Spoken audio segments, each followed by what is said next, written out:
भैंसुर का रिश्ता पशु में होता है कि आदमी में?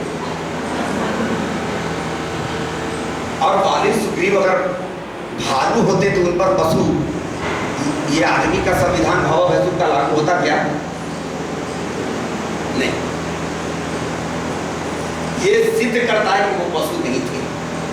जैसे सुबोध सिंह नाम है, मगर मेरा कोई सिंह निकला है क्या? मेरी एक टीचर है, उनका नाम है मैडम लकड़ा। तुम लकड़ा है क्या? मेरी एक मैडम, उनका नाम है केस गीत, तो वो गीत है क्या? मेरे एक प्रोफेसर थे एससी बांदर, तो बंदर थे क्या? अर्थात भारत में पशुओं की उपाधि लोग रखते थे, ये उनका पशु पक्षी होना प्रमाणित नहीं करता, आदमी होना प्रमाणित करता। और आज भी हमारा टाइटल गिद्ध है, कौआ है, बांदर है, नाग है, के नाग हमारे यहाँ बीसी थे, तो सांप थे क्या? तो उसी तरह बाली और सुग्रीव भी पशु नहीं थे। जैसे सुबोध सिंह का सिंह नहीं है फिर भी सिंह है, वैसे वो भालू नहीं थे। भालू टाइटल हो सकता, वो प्रमाणित करने के लिए आपको हमने कहा कि मानव का जो गुण है 2022 में भी पशु पक्षी में भाव भैंसुर नहीं होता, तो वो त्रेता में कहां से होगा? वो गरीब लोग थे, वंचित थे, मगर ऋषियों की संतान थे, और ऋषियों की संतान थे तो उनको जगाने में राम को समय नहीं लगा। उनके अंदर बल का संचार करके उनके बल पर जीते। और हमारी आज़ादी की लड़ाई में हमारे साहित्यकारों ने उस राम के चरित्र को, रामलीला को घर घर गांव गांव में दिखाया गया। स्वतंत्रता संग्राम के क्रम में कृष्ण लीला दिखाई गई कि देखो जब कोई अत्याचारी कंस हो जाता है तो एक ग्वाल बाल जो है सारे मिलके उसको कैसे ध्वस्त कर देते हैं। अर्थात जैसे रावण का वध राम ने किया, जैसे कृष्ण ने कंस का वध किया, छोटी सी शक्ति के आधार पर हम भारत के लोग अगर मुट्ठी बन जाए, एकजुट हो जाएं, तो इन अंग्रेजों को पल भर भी यहाँ टिकना संभव नहीं है। भारतेंदु के बाद चलिए तो पूरा का पूरा छायावाद, हिमाद्रि तुंग श्रृंग से प्रबुद्ध शुद्ध भारती, स्वयं प्रभा समुज्ज्वला स्वतंत्रता पुकारती के नारे दिए गए। माखनलाल चतुर्वेदी ने हजारीबाग के सेंट्रल जेल में लिखा कैदी और कोकिला कि हे इस बंदी गृह में मैं बैठा हुआ अपने मन में पछता रहा हूँ, हे मेरी कोकिला तुम मुझको क्या जगाने आई हो? माखनलाल चतुर्वेदी ने लिखा कि चाह नहीं मैं सुरबाला के गहनों में गूथा जाऊं, चाह नहीं प्रेमी माला में दिल प्यारी को ललचाऊं, मुझे तोड़ लेना वनमाली उस पथ पर देना तुम फेंक, मातृभूमि पर शीश चढ़ाने जिस पथ जाने वीर अनेक।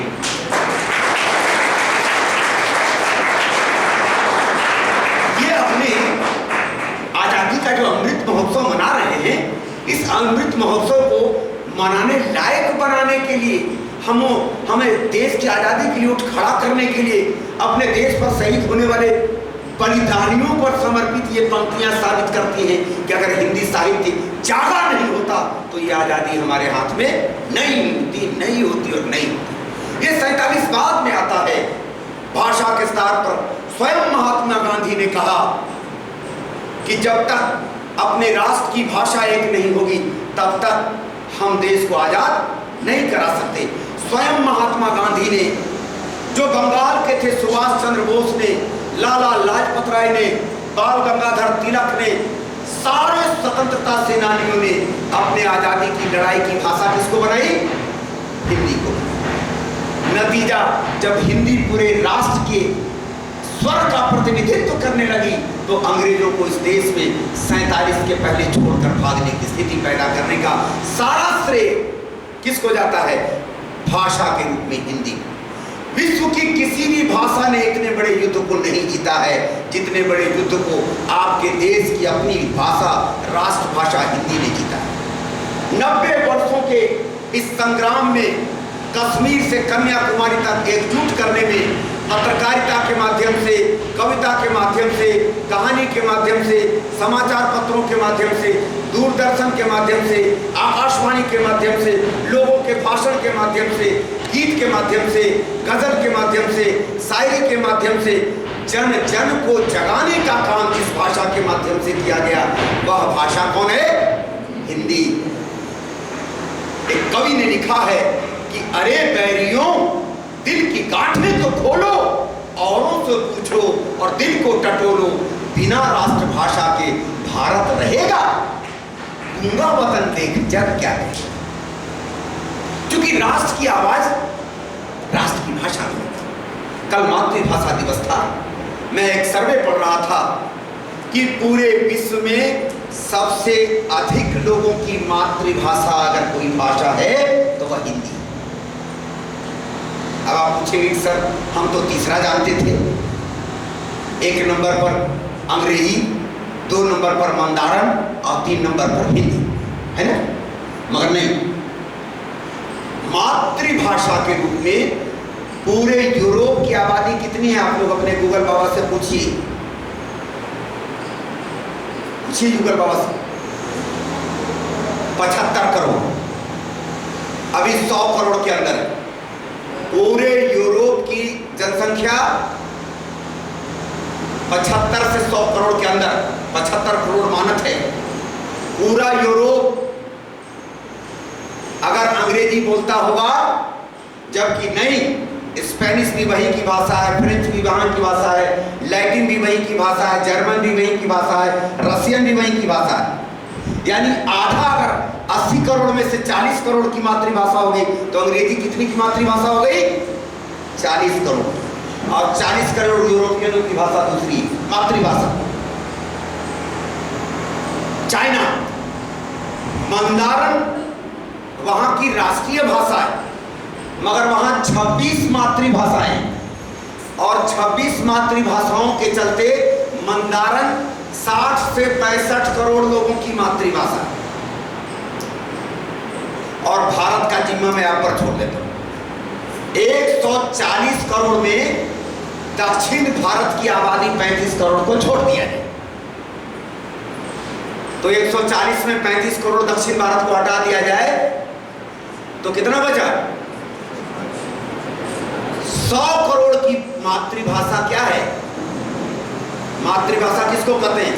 जब हम मां के पेट में थे और मेरी मां जिस भाषा में बोल रही थी और हम पेट से जिस भाषा को सुन रहे थे, और बाहर निकले तो मेरे टंग पर, मदर टंग, मातृभाषा क्यों? हिंदी क्या हो, अंग्रेजी क्या होगा? मदर टंग माने हमारी जिह्वा और माँ की जिह्वा से जो भाषा हम ग्रहण किए जन्मने के साथ 8-9 महीने का बच्चा देखेगा ऐसे से जीव करता है। वो क्या कर रहा है? माँ से बोलना सीख रहा है। तो मातृभाषा हम अपनी माँ के पेट से सीख कर निकले, और सीखने के बाद जो 1.5 साल का समय लगा भाषा सीखने का, 6 महीना से 16 महीना के बीच में हम बढ़िया बोलने लगते हैं। तो इस बीच में हम जिस भाषा से जुड़े उसका नाम क्या है? हिंदी। और आज कम से कम 100 करोड़ लोगों की मातृभाषा हिंदी, 70 करोड़ लोगों की मातृभाषा मंदारण और 40 करोड़ लोगों की मातृभाषा अंग्रेजी है। तो विश्व की सबसे अधिक लोगों की मातृभाषा का श्रेय किसको जाता है? हिंदी। और वह हिंदी इसलिए आज मजबूत है कि वह राष्ट्रभाषा है, राजभाषा है, और वह राष्ट्रभाषा और राजभाषा किसी के रहमो करम पर नहीं है। 90 वर्षों की अपनी आज़ादी की लड़ाई में अपने देश को एकजुट करके गुजरात के महात्मा गांधी का आंदोलन रामगढ़ में संभव हो सका तो सिर्फ इसलिए कि महात्मा गांधी की भाषा क्या थी? लाला लाजपत राय की भाषा क्या थी? सुभाष चंद्र बोस, तुम मुझे खून दो मैं आज़ादी दूंगा, बांग्ला है कि उर्दू कि स्पेनिश है कि असमिया है?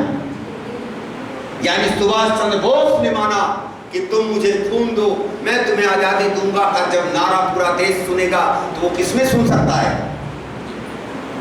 बांग्ला से मैं सम्मान करता हूँ, अंग्रेजी की मैं इज्जत करता हूँ, असमिया मेरी देसी भाषा है मैं सम्मान करता हूँ, मगर राष्ट्रभाषा और राजभाषा के रूप में इस देश को आज़ादी दिलाने में अगर विश्व स्तर पर सबसे बड़ा नाम किसी भाषा ने अर्जित किया है तो वह भाषा है हिंदी।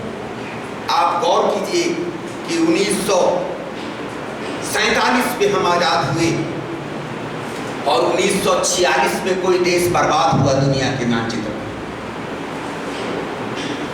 विश्व के मानचित्र पर जापान नाम का एक देश हमसे 1 साल पहले बर्बाद हुआ और हम 1 साल बाद आजाद हुए। आज वो देश दुनिया के मानचित्र पर विकसित राष्ट्र है जापान, और 47 में आजाद हुआ भारत अविकसित राष्ट्र है। ये विकासशील शब्द झूठ शब्द, जो शब्द होता है या सच या झूठ, उसी तरह एक शब्द होता है विकसित, एक होता है अविकसित। विकासशील हम अपनी मर्जी से जुड़े हुए शब्द। कुछ देश हैं जो विकसित हो गए, हम अविकसित हैं। ये अविकसित रह गया जो 47 में आजाद हुआ, और जो 46 में बर्बाद हुआ वो विकसित हो गया। मनोज जी, मैं आपके सामने इस अमृत महोत्सव पर उसका कारण बताता हूं। हमारे स्वतंत्रता सेनानियों ने अपने राष्ट्र की भाषा का महत्व तो समझा, उसको राष्ट्रभाषा का दर्जा दिया, राजभाषा का दर्जा दिया, मगर हम आजाद भारतीयों ने अपनी राजभाषा और राष्ट्रभाषा को वो सम्मान नहीं दिया जो सम्मान चाइना ने दिया, जो सम्मान जापान ने दिया, जो सम्मान जर्मनी ने दिया। अगर हम भी अपनी राष्ट्रभाषा को सम्मान दिए होते 1947 से, तो आज हम दुनिया के सबसे ताकतवर देश होते। अब आप पूछेंगे कैसे? आपके सामने उदाहरण दिया कि उस विश्व शक्ति से लड़ने की क्षमता जिस भाषा में थी, उस भाषा में अगर हमारे बच्चे फिजिक्स पढ़ते, उस भाषा में अगर केमिस्ट्री पढ़ते, उस भाषा में बीएड पढ़ते, उस भाषा में लॉ पढ़ते, उस भाषा में बायोलॉजी जूलॉजी पढ़ते, तो ब्लेड से लेके बोफोर्स तोप तक हम जर्मनी से नहीं खरीदते, हम भारत में।